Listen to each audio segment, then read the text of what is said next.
Hey there, everybody. Welcome to this episode of the podcast and our series with the guys and now lady from Physique Development. So welcome, everybody. What's that? Hello.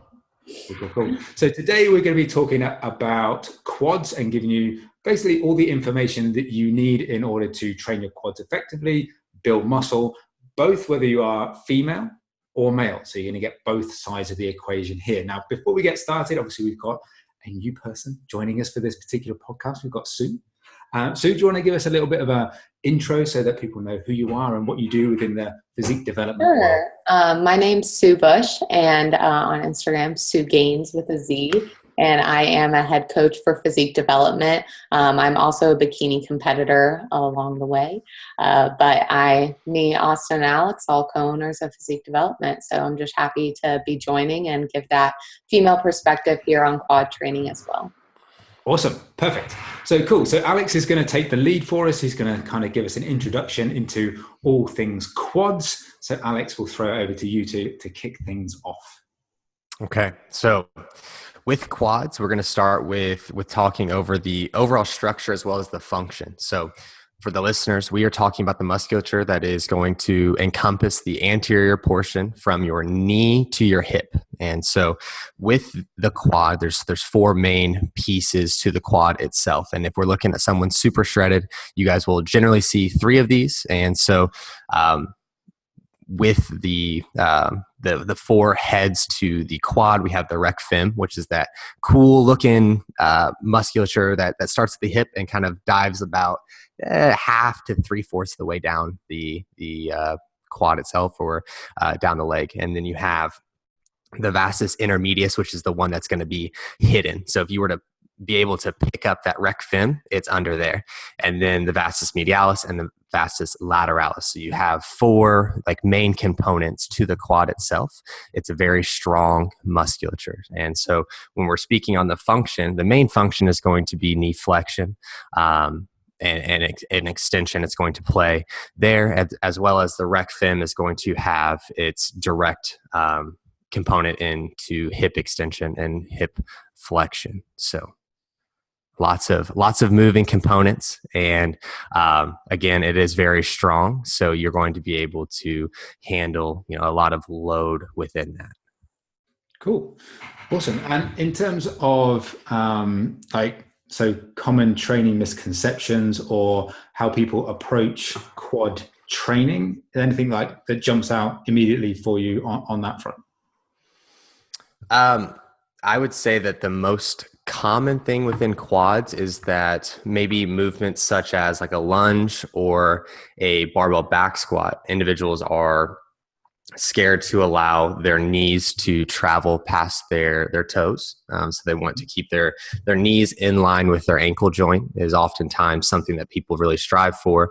And we can do a better job of targeting the quads if we actually allow for the knee to travel past the toes. So within a lunge, within a squat, as long as the mechanics are correct, oftentimes when individuals do experience knee issues within allowing for the knee to travel forward is if it is in or out of alignment with their toes per se. So if it's merging inward or outward, that's where they will experience more pain, and the kind of the displacement of volume itself kind of lands on the knee joint rather than the actual musculature itself. That would be the first one that I would say.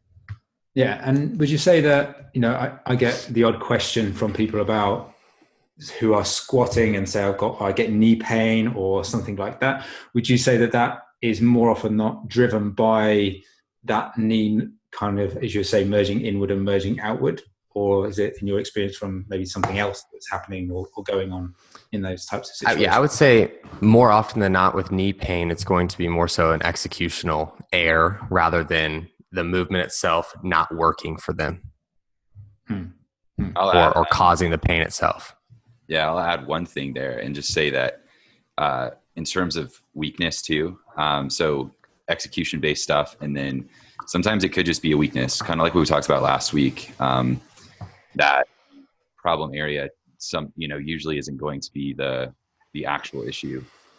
So the calf and the hamstring both play a large role in knee stabilization. So if you have weak calves or weak hamstrings and they're not doing a good job at stabilizing the knee, or it's a situation where your quad is just overpowering everything, then that can also bring an issue alongside the execution component of things.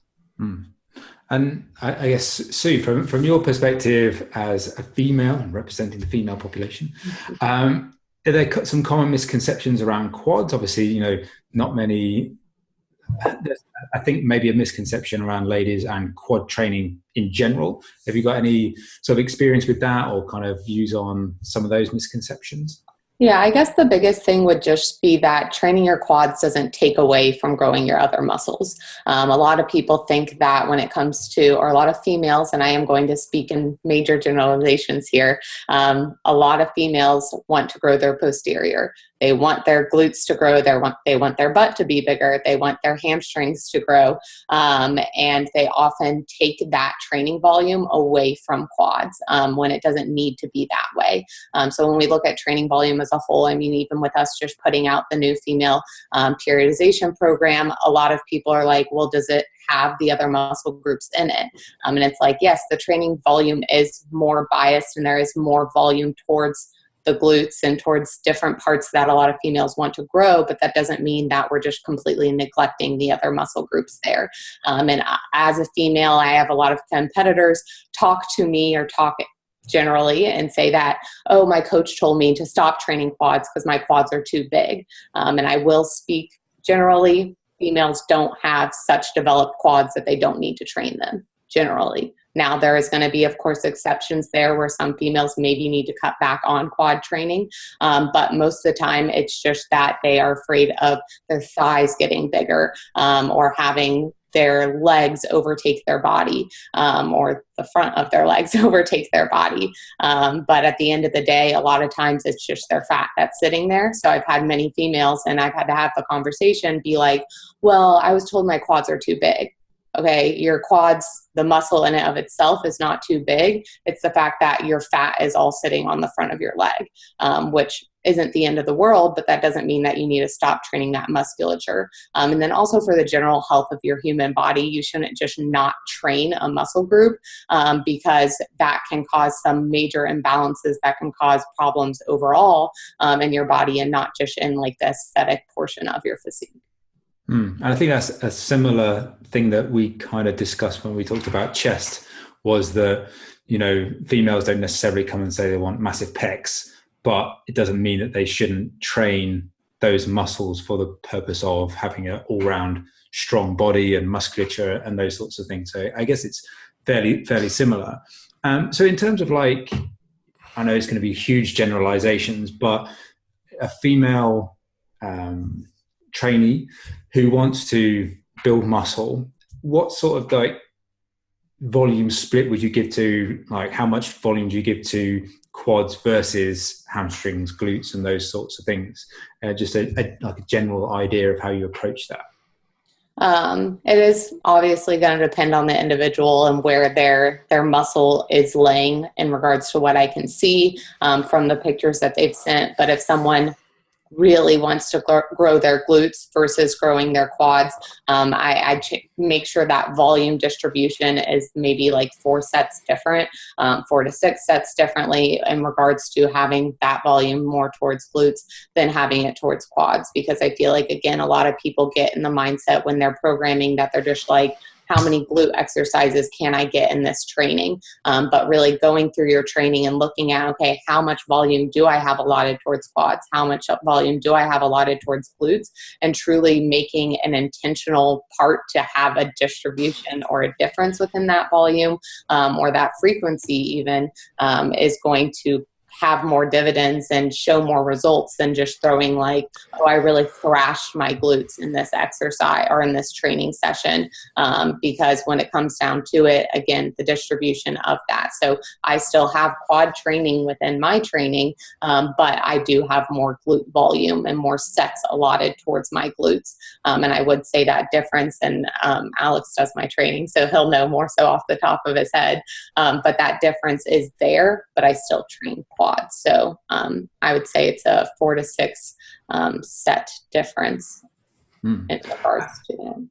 And I'm just interested in terms of maybe some of the psychology of when you get a client come on board who maybe is not necessarily training quads too much right now, but you maybe think that for the reasons we've just discussed, that they should maybe increase the volume of quad training that they do. Do you find that's a difficult conversation to have, or for them to actually get their mind round to that, having maybe thought for a long period of time that it's low quads? Do you find that's a difficult thing to get their head around? Yeah, I would say there's two different routes that kind of happen in that, or two different conversations. So one is often that they feel their quads in exercises that they shouldn't be feeling their quads, or that they're not trying to feel their quads. And so they feel like, well, I'm already feeling my quads in this hip thrust, so like I don't even need to train quads. I'm quad dominant. So like they just take over every exercise. So that's one thing where we need to look at execution to really get them feeling the musculature that they have problems feeling. And especially if they want that glute growth, if they want that hamstring growth, making sure they know how to actually hit that musculature so that they feel better with hitting quads, because they don't feel like they're hitting it all throughout their session. So that's one path that comes up. And then the other one is just having a conversation in regards to myself. So not to sound full of myself, but a lot of my clients do look at my physique and they want to look like me to a certain degree, or they appreciate what my physique looks like. So I found that talking about what I'm doing personally really helps people open their eyes to be like, oh, it's okay, Sue's doing it. Now, of course, I don't want them to get stuck in the trap of just doing everything that I'm doing, but showing them like, hey, I'm training quads, hey, I'm training chest, and it's not like I have the world's biggest pecs and I've turned into a bodybuilder, or that my legs have overgrown my body, that again, now I'm a bodybuilder. Like that's not what my physique looks like. So again, I've had people be like, how do you slim down your legs? And it's like, well, I just lost fat. So like, that's how I slimmed them down. But I also gained muscle all over my legs. So when it is slimmer, it doesn't look just like nothing. There's actually definition there into where my quads look. And I've actually increased my quad training in the past few months because there wasn't enough tissue there to see the lines that we needed to see there. And I think that speaking on that and being very vocal on that helps females be like, okay, like Sue's body doesn't look like this thing that is wild and has these massive quads and no glutes. It's something where she has a balanced physique, but she trains all of those things. So I think opening the door by saying like, what I'm doing is okay, and it's okay to train these things.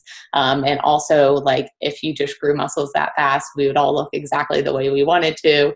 But really pounding through like, hey, it's been 4 years for my body to look this way of intentional training. It's been all this time of me actually doing quad training, and then me learning about execution. That kind of snowballs that to me looking the way that I do. Awesome. What would Sue do? Yeah, what do Sue do? Cool. And Austin, anything from you in terms of like misconceptions or like common mistakes that people make when it comes to training quads? I think Sue and Alex both hit on big ones. That one, the tracking of the knee. So on things like the lunge or a split squat or anything like that, or a squat itself. I mean, the tracking of the knee itself, going over the toes, and not kind of having that valgus knee where that knee caves in. And a lot of that has to do kind of with setup and a mix of imbalances other places. So just making sure you have a well-rounded physique, and it's playing into what Sue was saying, and being sure you're well-rounded, being sure you're training everything. I think if you can't wrap your head around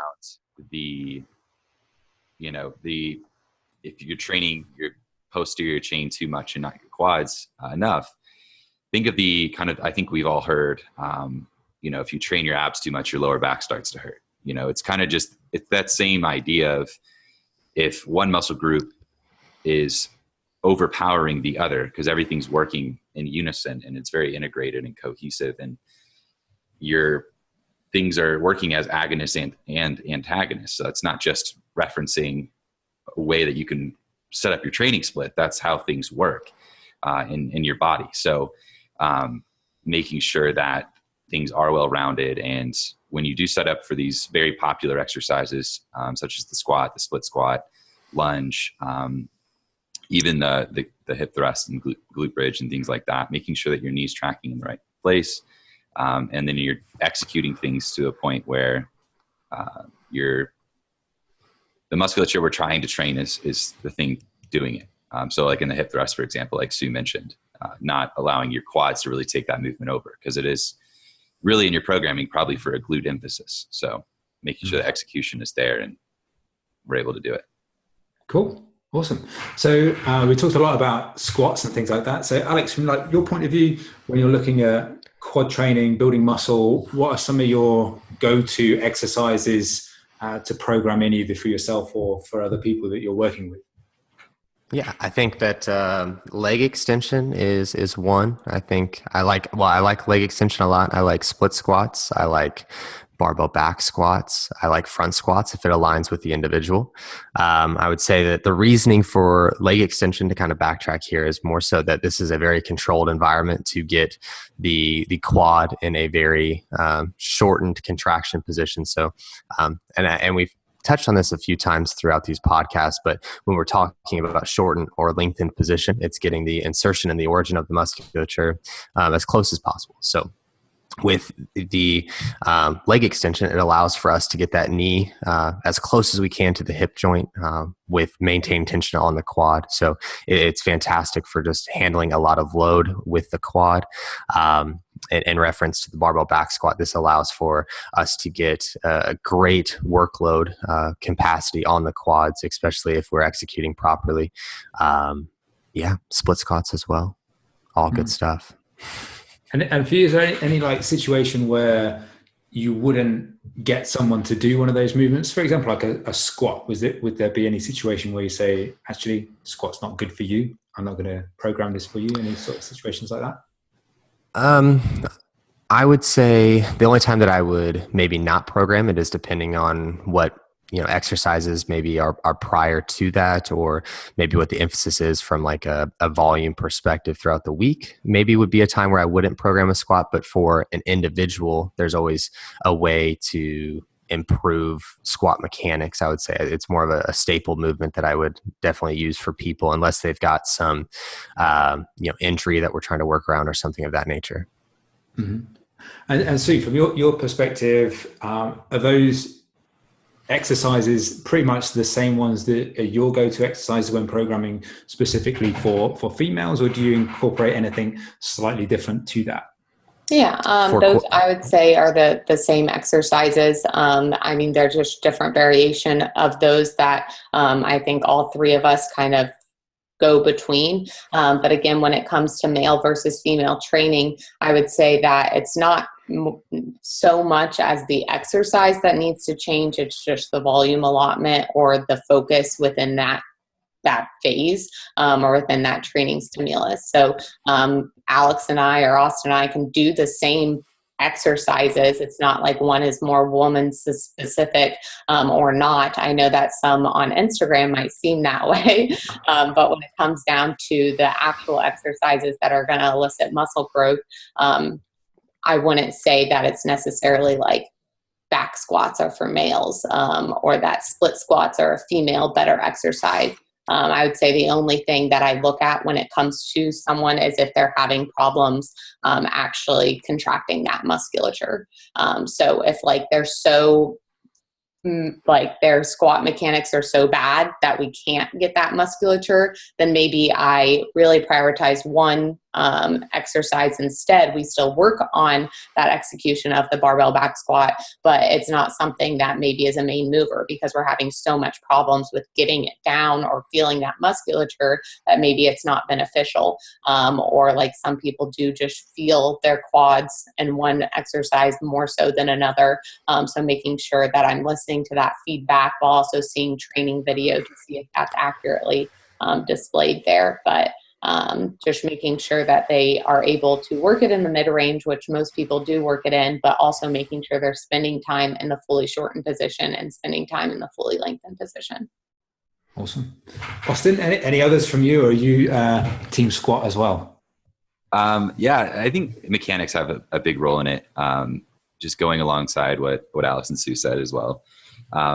In terms of like touching on volume allocation. So, whether you're a male and you want a little bit more quad volume, or you're a female and you want a little less, mechanically, just depending on what your squat looks like and what the mechanics are set up to be, it could be very, like for me, squats are very balanced. I have very short femurs. I have very, very short legs in general, but the top part of my leg, the femur, is very short. So almost to the point where it's funny because I have the same settings on a leg extension as someone that's 4'11", and I'm 5'9", So it's pretty funny how short my legs are. But what that does is it makes me a really good squatter in the sense of how much load is being displaced mechanically on my quads, on my glutes. So depending on like how, like my wife, for example, or Sue, for example, has very long femurs. And so, that's going to be without a heel elevation, something to track her knee more forward or allow for her knee to drive more forward. Naturally, her squat's going to be more hip dominant. So that isn't going to be a great exercise for quad volume as much as something maybe like the split squat, where we can manipulate her foot position a little bit more to drive her knee forward, or even give her a heel elevation, or give her more leg extensions, because there's nothing else that's going to make that thing move besides your quads, hopefully. So that's where you can get a lot of quad volume in it, depending on your mechanics. So I'm a squat guy. I love the squat, males and females. I would say mechanics will play a role past the point of let's work on your squat mechanics if they're not very good, but taking it one step further of like, what's our main goal with the programming? I would take a closer look at the way things are being, I think, loaded from a musculature perspective. And is it more quad? Is it more hip? Hip meaning glute, more glute emphasis. Yeah, and just for the listeners, so personally, I program squats for my clients, but personally, I'm in team no squat. Mainly that's because of previous injuries. So for those who don't know, that I broke a hip 4.5 years ago, so I can't physically get into a decent squat position because I'm full of metal and stuff. I wouldn't squat if I broke my hip either. Yeah, I forget that. Yeah, fuck that. It's not a pleasant experience. I've tried it. So I've kind of, really kind of labor on leg extensions a lot, because I just have to have pelvis in a really like solid position.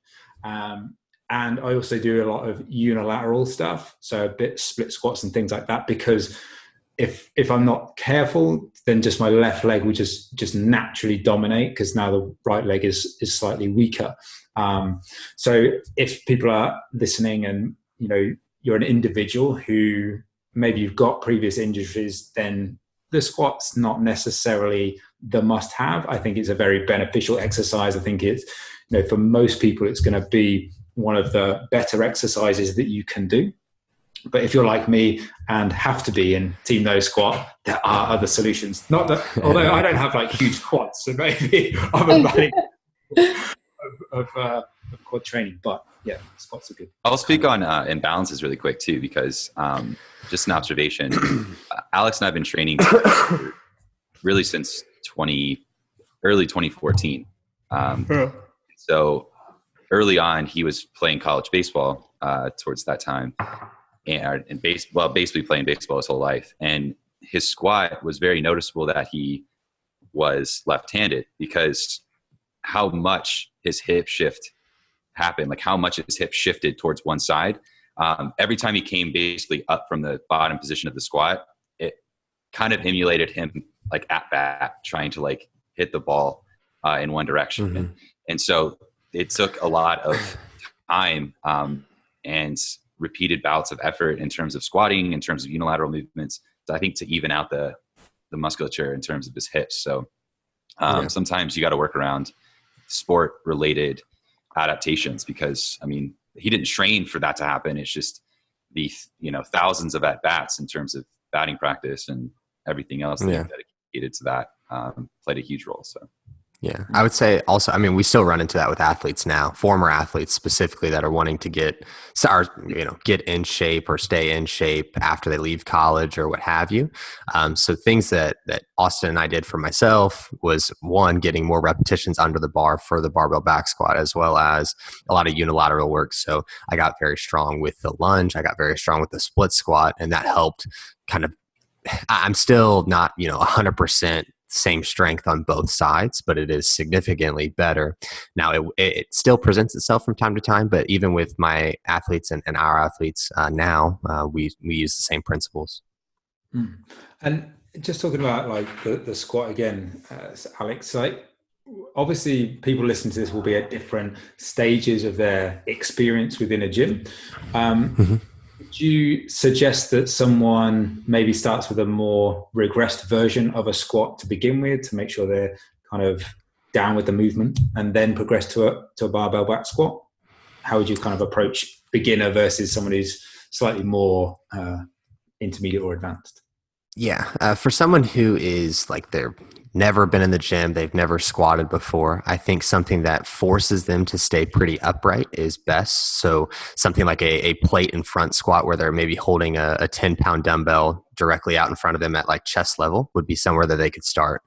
You don't need a whole lot of volume here. I would say like 3 or 4 sets of maybe 6 to 8 repetitions of really pausing in the bottom of the squat, getting comfortable down there, and trying to improve the range of motion that you can achieve, because oftentimes individuals don't necessarily get very deep into a squat, especially when they're first starting. It's a little bit of an experience, especially holding a plate out in front of you, but it is going to keep you a little bit more upright. So progressing from like a plate in front squat to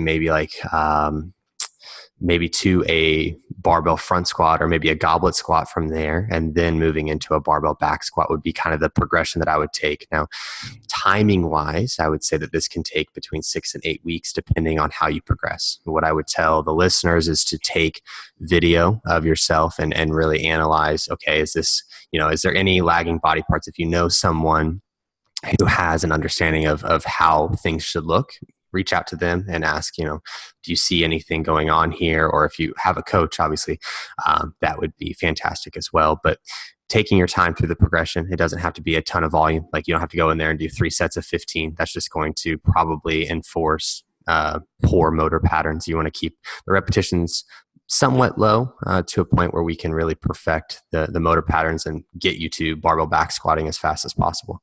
And again, it's probably going to be like cases of huge generalizations here, but in terms of volume, how do you kind of approach that for, let's call them the average person? And then how do you approach, let's say, for example, whether you're doing 2, 3, 4 different quad exercises, whatever it may be, do you approach like volume slightly differently in terms of more volume towards a heavier movement like a squat, and then slightly less to a leg extension? Do you keep it quite even? Or how do you kind of, just trying to maybe help a listener come to a conclusion about how they set up their training? As a beginner, is that what you're saying? Maybe slightly. I guess I can note on both, and Austin and Sue definitely chime in here. But what I would say for beginners is to be a little bit more heavy on the compound movements rather than the leg extension. It's not going to be as much of, I don't know if this is the right wording, but as much of a benefit to you as the compound movements will be at this stage in your training career. Now, for an individual who's a little bit more advanced, who can really create a lot of tension in their quads, I would program more, if you will, accessory movements such as a leg extension or something of that nature. But even as my more advanced trainees, I still focus very heavily on split squats, barbell back squat, lunges, things that are going to be a little bit more intricate from a movement perspective. Cool. Yeah, and I would say, going off of that, the biggest thing with a beginner or with someone starting off is nailing down that execution to make sure that they can contract the correct muscles. Because, I mean, if we're going into a barbell back squat, a beginner truly isn't going to be able to know how to bias quads versus hip dominant, or making sure that everything is moving correctly. And so that back squat, or that squat in general, is going to be something that you really need to nail down, and learning that proper movement pattern to be able to bias the muscle group that you want to bias.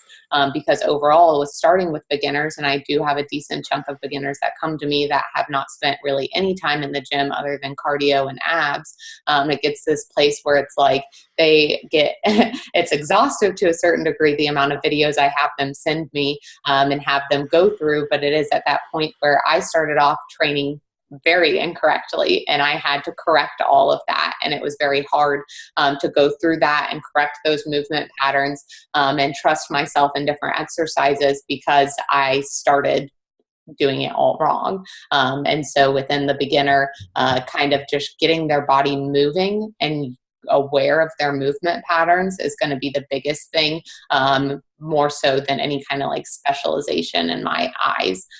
Because again, even if I give a beginner someone who is a very advanced lifter's training session, they're not necessarily going to be hitting everything volume wise that I'm planning for the advanced lifter to hit, if that makes sense. Yeah, totally. Cool. So we kind of touched on a little bit there about execution. So I think we kind of covered the squat quite a lot, but the other exercise we talked about was leg extension. So Osteo, I'm going to come to you now. In terms of like a leg extension, so someone listening to this, maybe they're doing leg extensions right now, or maybe they're brand new. Have you got some just like specific things that they could think about to make their leg extension better in terms of utilizing quad and getting the most amount out of that exercise? Yeah. So in terms of the leg extension and maximizing it, it comes down a big part of being able to stabilize yourself, because I think a common mistake people make, and that I see a lot within the gyms that I travel to or go to here locally, are hands on the quads instead of actually pulling yourself down into the seat. That's a similar issue like in the leg press, but things that have handles, typically the handles are there for a reason. So it doesn't make the machine easier to move around the gym. It makes the actual exercise itself easier to do within the machine. So when doing it, being sure that you're very stable. So you're in a good position. Your knee is lined up with that point of rotation. So each machine that has kind of a pivot point or point of rotation is going to have a dot. So when you sit down on the leg extension, look to your right-hand side typically, and there's going to be close to your knee, there's going to be a dot or a round circle or something of like, it looks like a recycling sign in a way, of terms of like this is where my knee should line up. So a big part there is making sure that the knee is lined up in a way, because you're going to be fighting the machine a lot if you're not lined up well. So that's kind of how you know how to adjust your seat back and forth. So how do I know kind of where my seat adjustment needs to be, and whether how far back or forward the seat is, the back pad, is going to depend on where that knee lines up. So for me, I'm on the shortest settings possible because I got the short legs I was talking about earlier. Sue, honestly, would probably have a taller, quote unquote, in terms of adjustments to the machine than I would. And Alex would too, because he has longer femurs than I do as well. So other than lining yourself up correctly, I think that's the first thing is setup is huge in execution. If you set yourself up wrong, you're going to be fighting yourself the rest of the time. So the setup's huge, making sure that you're in a good position there. And then making sure you're, again, stable. So pulling yourself down into the seat. And then the next one, I think one of the biggest ones that we see a lot, and where people see a lot of detriment to their knee and a lot of knee pain. Actually, I had 2 clients recently send me an email or a message mid-session and said that the leg extension is hurting their knee. What else can they do? And I said, well, send me a video of your set really quick. Both of them on the same day.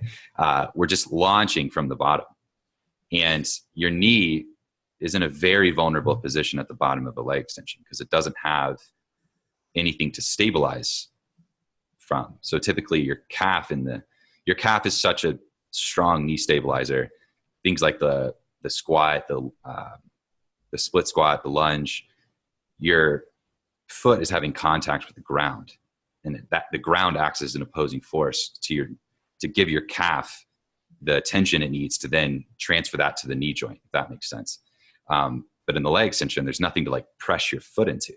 It's just free floating. And so a big thing there is not launching out of the bottom and not only putting your knee in a vulnerable position, but in and of itself, just kind of taking away from what the movement's there for.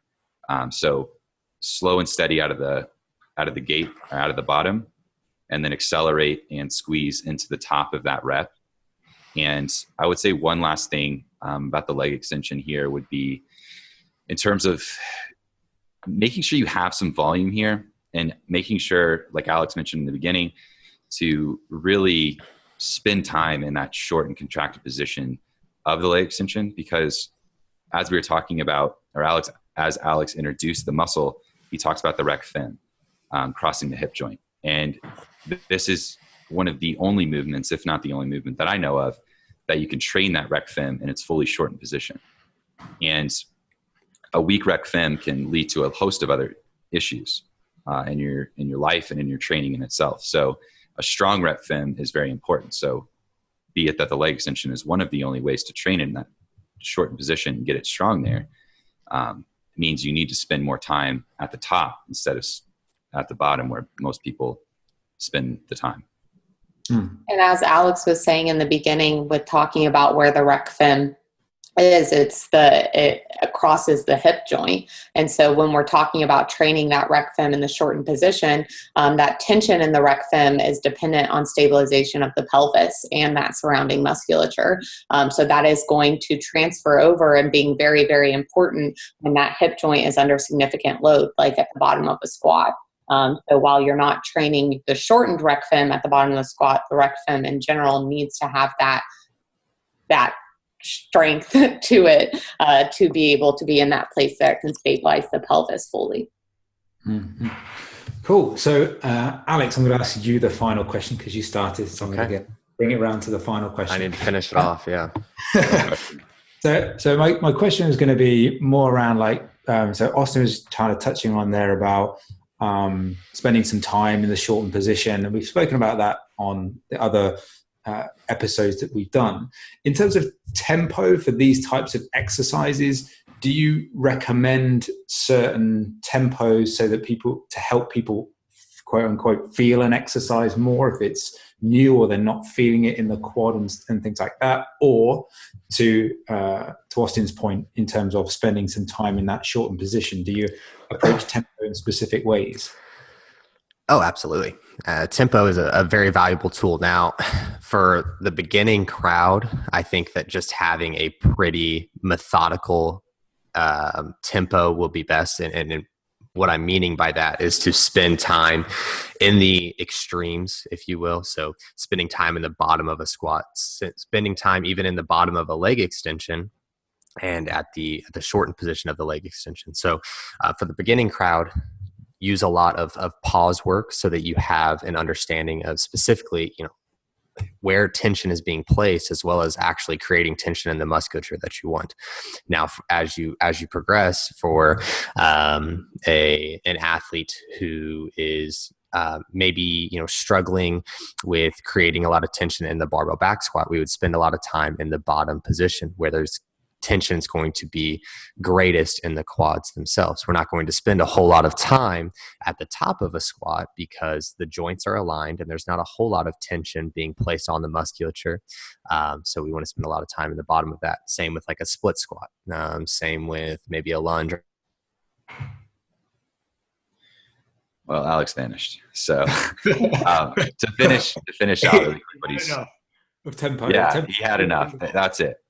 That's the equivalent. That's the podcast equivalent of the mic drop, I think. So basically from there, to add on to what Alex was saying, is being able to spend time where the tension's greatest. So in terms of, there it is, in terms of when the tension is greatest, you got to look at the mechanics. So things like the split squat, things that are typically related to free weights, the bar or dumbbells, are typically going to be greatest, or the tension is going to be greatest at the bottom of those movements.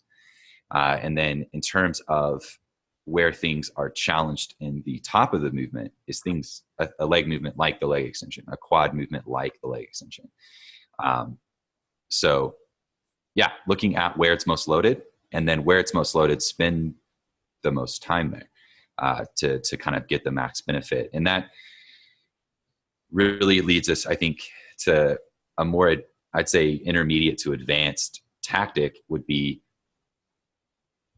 pairing things correctly, or pairing things wisely, not necessarily correctly, but wisely or intelligently, in saying that, well, if the squat loads me at the bottom and puts more emphasis or tension at the bottom, then I should pair it with something that puts a lot of load or tension at the top.